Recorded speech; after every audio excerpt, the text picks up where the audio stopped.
Everyone has that one movie or TV show or franchise that they rewatch on an annual basis, or maybe even more frequently than that. It becomes tradition and it never gets boring no matter how many times you watch it.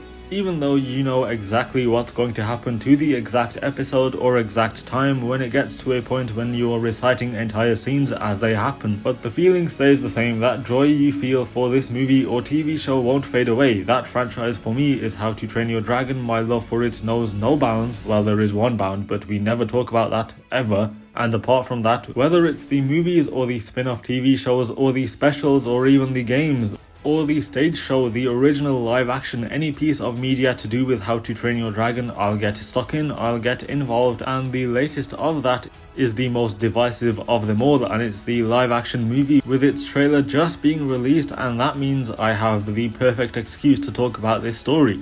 This trailer that was just released for the adaptation that's going to be released in June of 2025. Here is my personal, and I'm guessing unpopular, viewpoint on live action adaptations. This was my thinking for the Avatar: The Last Airbender live action adaptation, the TV show one, and this was my thinking for the One Piece live action adaptation and every live action adaptation to come. Do we need it? Of course we don't.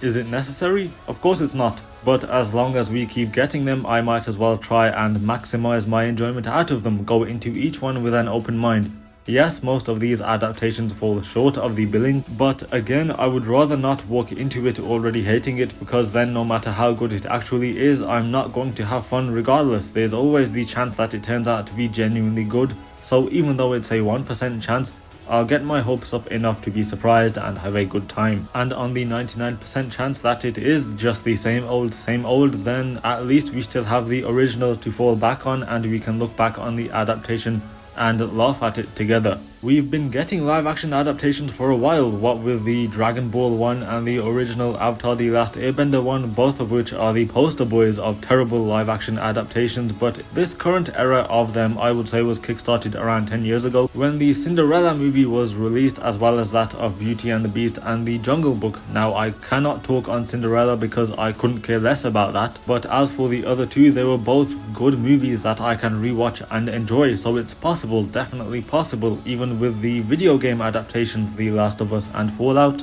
which I thought were both great, although with The Last of Us especially, I cannot wait to see the fan reception that a certain character gets in season 2. Then with anime, One Piece, which broke records when it was released, and then there's the Avatar Netflix adaptation, which was a lot more divisive, but it did well enough to garner a second and third season already confirmed.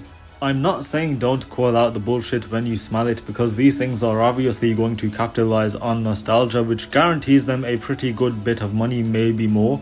And a live action adaptation isn't always the way to go. I mean, looking at the current vibe surrounding the Minecraft movie. And like I said before, we don't need any of it, but I just want to have fun. It's not a complicated or serious reason, I just want to have a bit of fun. And after watching this trailer a few times, I think I am going to have fun. Obviously, this is my opinion, my very hopeful opinion, which should give you a hint to my thoughts, and they are my thoughts and mine alone. You are more than welcome to disagree with me, which I assume most people will. I mean, it's still very early to tell, and there's still a lot that could happen between now and the release date, and this teaser is only a minute long, so we'll see how things go from here. But from what we have, I think it looks good, really solid, not perfect, but good. I like the look of the costumes. I am unfamiliar with the actor of Hiccup, but he looks fittingly like a runt here, which I mean as a compliment. And bringing back Gerard Butler in the role of Stoic was realistically the only possible choice. His voice, his previous acting roles, you can't improve on him, but the main attraction is obviously the dragons, since in universe they are all different shapes and sizes, and even that is a bit of an understatement. So adapting them would be a big challenge, and from the very few seconds we get, slowing the footage down, they look unbelievably accurate. They look great. You can see the two-headed dragon, which is called the Hideous Zippleback, the Deadly Nada, which is spiked from tooth to tail. You know, a newbie to this franchise would probably be so thrown off by these names, and then the one that would make or break the success of the visuals and CGI in this movie, Toothless, who looks to me insane. The biggest win so far is the fact that they kept his design the exact same, because any changes they would have tried to make would have failed, I think. Like a Pikachu in Detective Pikachu, or the most recent images of the live action Stitch, or more infamously Sonic.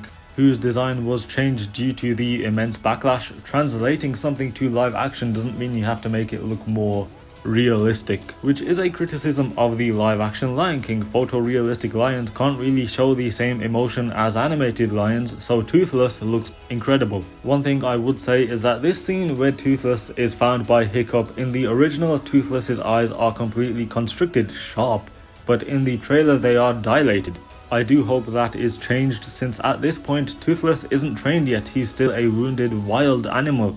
And a lot of my other issues with the look of the trailer arise when my mind compares it to the 2010 movie. Whether you want to or not, the comparisons are going to be made the entire way up to and during its release. Like the proportions of characters, Stoic is 6 foot 9 inches tall and is as burly as they come.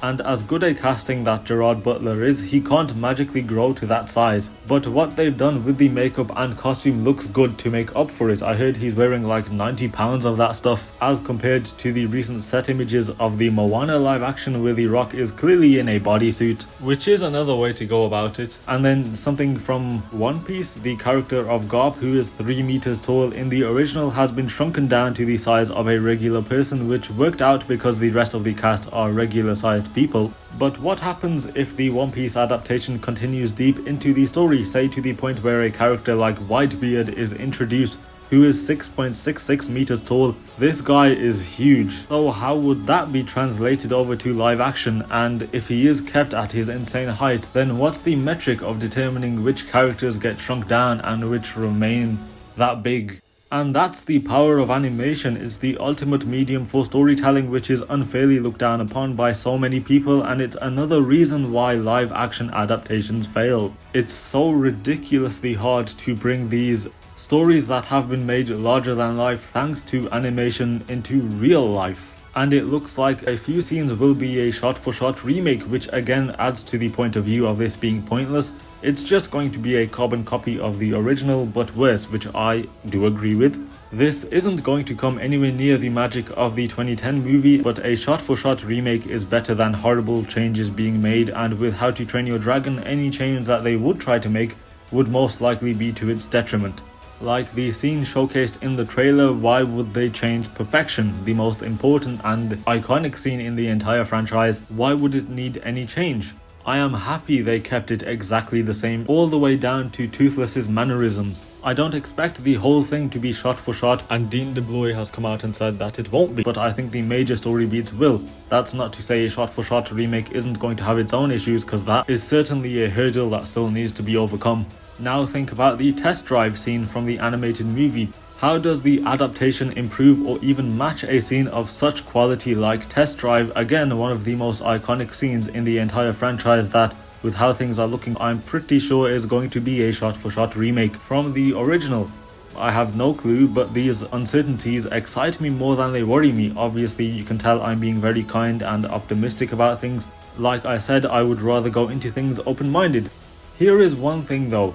You could say that the fact that this adaptation is happening is a testament to the original movie's quality, since something's only going to get a live action adaptation if the original was really popular, was hugely successful and very memorable. They say imitation is the sincerest form of flattery, which is basically what these movies are. And a short behind the scenes video has been released, and another reason why I give live action adaptations a chance is because, which is the same for any other movie or TV show, is because of the sheer number of people working on it. Yes, it's undeniable that these are being made to make money, but each of these people, like the costume designers, the stunt performers, set designers, are all going to be trying their best. The studio execs, these higher-ups, are the ones looking for the money, only concerned about the profit, but everyone below them, the people actually involved in the production, no one seriously thinks that they just aren't going to try. Again, that doesn't mean that you're not allowed to dislike the final product or just the idea behind the product, but as much as the live-action adaptations are looked down upon for good reason as well, there's still real people behind it, and that includes the actors in front of the screen as well.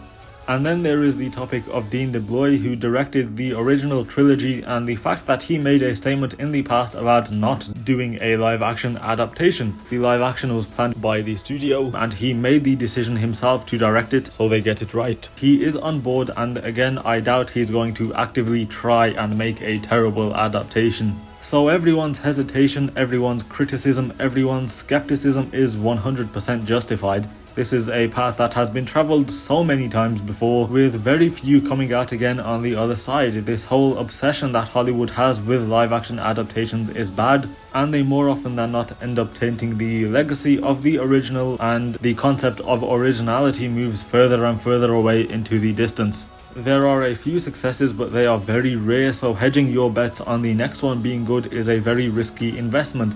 But that's what I'm doing. I so badly do not want this movie to fail because of how much the franchise means to me, even if thinking that it goes well is pure copium. Oh, and one more thing that is a staple of the animated movies is the size of the soundtracks, if that makes sense. One of the best scores from any movie ever, in my opinion, from John Powell. I'm assuming the live action is going to attempt to make these already epic scores even bigger, even grander, which will also play a role in determining its success, if they can replicate that sense of scale with the music. But at the end of the day, I am one guy with my one mind and my one opinion, hanging on to the thinnest thread of hope that there is. But we won't really truly know the whole story until June of 2025. Come on!